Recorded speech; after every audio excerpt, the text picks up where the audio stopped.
Hello and welcome. My name is Scott Suskovic. I'm pastor at Christ Lutheran Church, and welcome to this podcast that we call Deeper Dive, in which we take a look at the previous Sunday's sermon and go at a deeper level for a great conversation. We're glad you're here.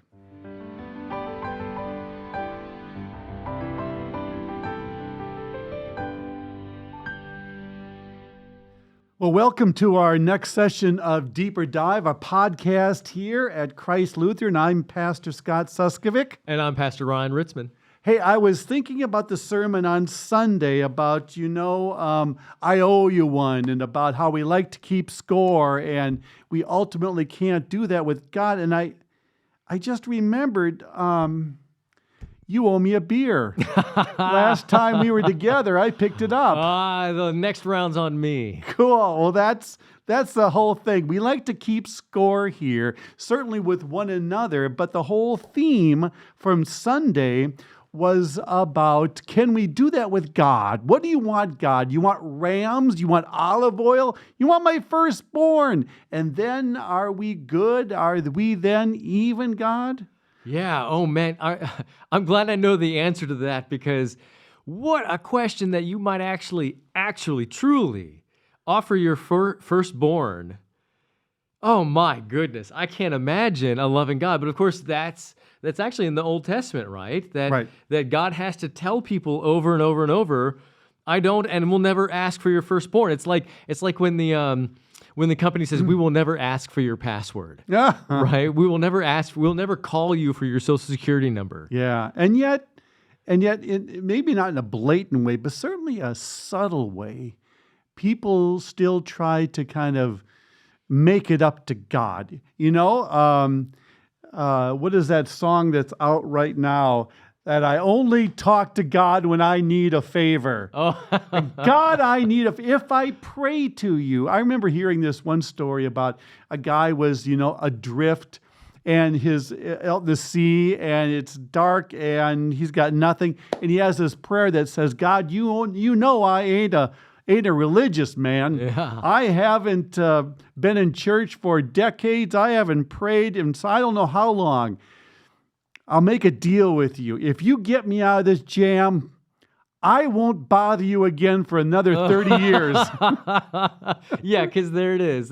God didn't want to be bothered, right? Yeah, that's the bargaining chip. I won't bother you for 30 years. Okay, right. So, but we do that. We decide what it is that God wants, and then we say to him, okay, here's what you want, and I'll do this for you.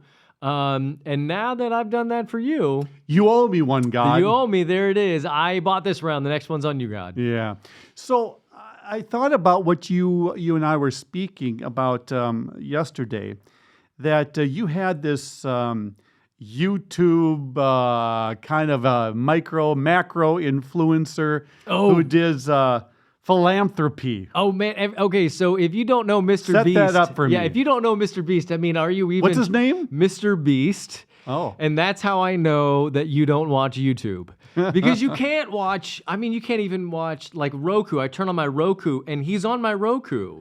Wow. So this is... I don't know if he's the biggest influencer of the generation, but he's the big dog in the world. What's his shtick? So he has several shticks. That's a shtick, right? His first one was Minecraft, like everybody else, and then he did like stupid things, right? There's a whole genre of guys doing dumb things, and he hit upon something. He would like have people come in and he would buy them things, right? Get as much as you can in this cart and I'll buy it for you. Wow. Or he would like give whole houses away in competition. And he kind of hit upon that. People really liked that. And so he created an entire new channel of just philanthropic endeavors. So he would go to far-flung places. He's gone to places in Southeast Asia, where he, or Mexico, I think also, maybe I'm confusing you. Anyway, and he puts glasses on people, right? Oh. It's an amazing thing. I mean, the good things. The guy's doing great things. Don't hear me knocking Mr. Beast, but he's definitely doing it for the views, not for the Jesus. That's the part that just grates against me. Go ahead. Go help the poor and go out and do these wonderful things. But when you've got your camera crew that's doing the close up and they're saying, okay, move your face over, now help this person. Now, can you give me a little tear? Can you give me a tear? Right. It just right. seems ingenuous. Disingenuous. Golly, there's this thing in me. I for whatever reason, I want to defend him. I think you're right. I think you're 100% right. But isn't Mr. Beast doing good in the world? And if he has to get views to do the good in the world, do you want me to say that that's not good? I can't do that. But maybe it inspires others to do the same. Yeah, and he is doing good, right? Right. And if he's inspiring my son, who watches all of his stuff, who watches all of his stuff and the philanthropic stuff, to say this is what good looks like, golly, I got to call that a win. Yeah. The skeptic in me remembers a quote from Woody Allen. Oh. He said... Now, Woody Allen was a painter in the 60s. With a, No, that's not right. He was a performance artist. Actor, director. Yeah, okay. I think maybe Comedian. a writer too. Oh, was he? Kind of Okay. a New Yorker type of guy. Anyways, his quote was, one of the best feelings in the world is to do something anonymous for another person and then to be found out. There it is. You get credit for both of it. You get credit for being the anonymous, here, I'm going to do this. No, I don't want any Super credit. humble, doing all the things for the right reasons. And then you get even more kudos because... everybody figured out how awesome you are. Yeah. Man, he's right. Isn't he right? So there's something about, back to the sermon on Sunday, there's something about you're still doing justice. You're still loving kindness. You're still walking humbly with God. But here's the thing, it's all about the heart. Yeah, because are you really walking humbly with your God, or are you walking ostentatiously with your YouTube? Yeah. I thought about, I couldn't squeeze it all in on Sunday because those musicians like to do songs once in a while. But if I had more time on Sunday, Go on, I'm listening. Yeah, more time. if I had more time on Sunday, I was going to go to Matthew 25. Remember that parable of the sheep and the goats? Sheep go to heaven. Yep. And the whole thing is, Jesus goes to both of them, says to the goats, hey, when I was hungry, you didn't feed me. When I was naked, you didn't clothe me. When I was in prison, you didn't visit me. And they were surprised. They said, what? If I'd have known it was you, Jesus, I would have done it. Yeah. They were surprised. Yeah. If I knew you were paying attention, I would have Yes, made sure I did if I the knew right the camera thing. was on. Yeah, if the camera was on, if I was getting graded. But here's the best part.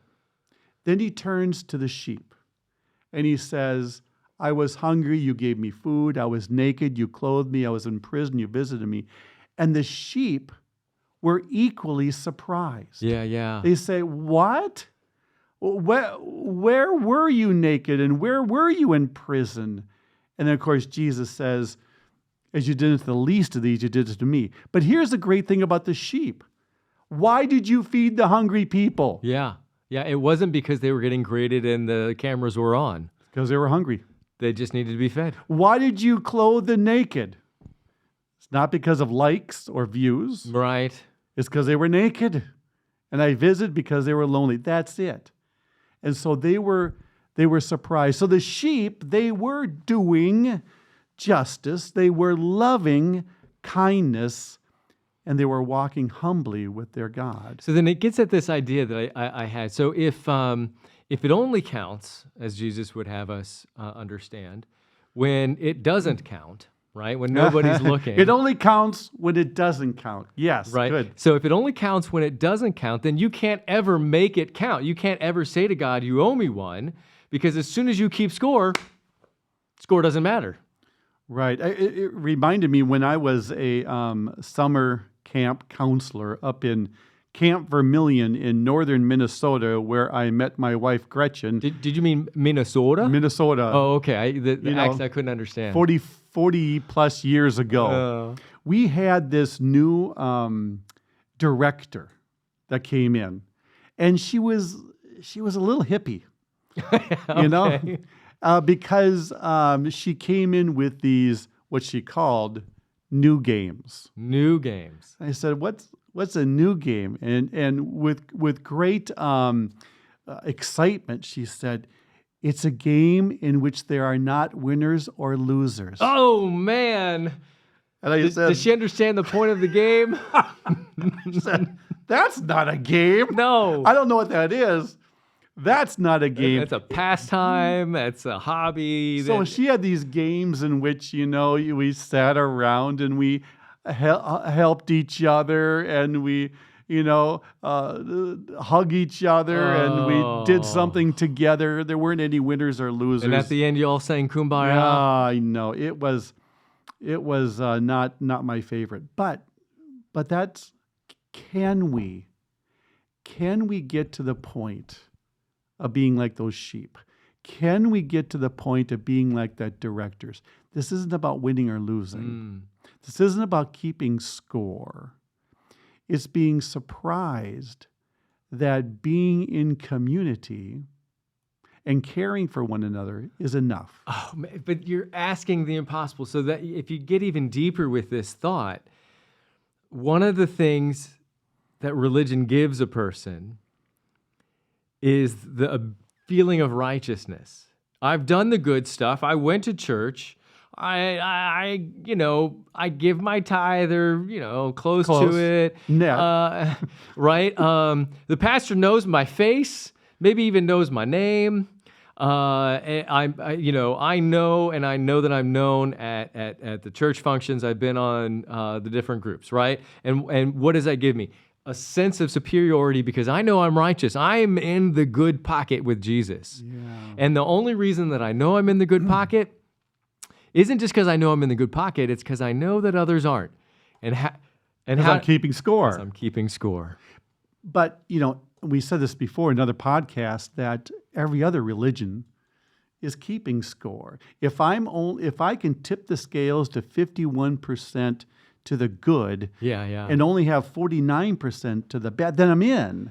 It is about keeping score. That's why Christianity is so antithetical to our very nature and our thinking. See, that's what makes Jesus so confounding, because if the score doesn't matter, then why am I keeping score? Yeah.